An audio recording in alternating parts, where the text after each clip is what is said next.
nagahiwa-hiwa sa tapalan, kag ang rinungkado sa mga kalahaw or kaldero, kag ang humot sang ginisayang nga para sa sopas, kaldo, pansit, champurado, yang mga baligya para sa pamahaw.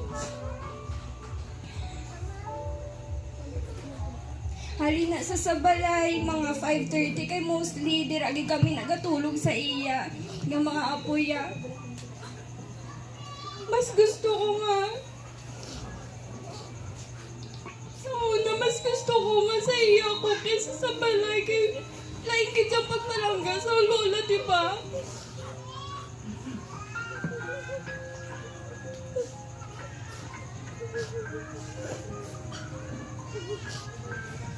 She is one of a kind nga lola